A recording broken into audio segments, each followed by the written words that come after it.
Controller How to Restore Factory Settings Operation Tutorial. Disconnect the power supply from the controller first.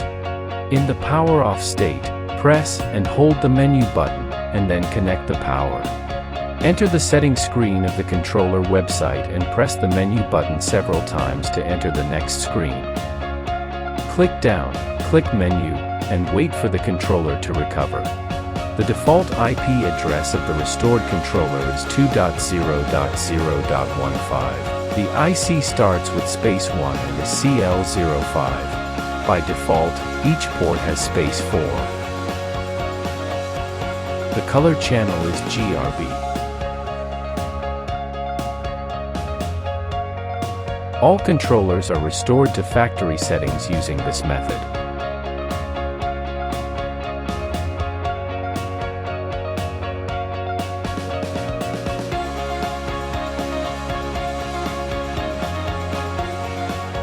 Stay tuned, the video will be updated continuously.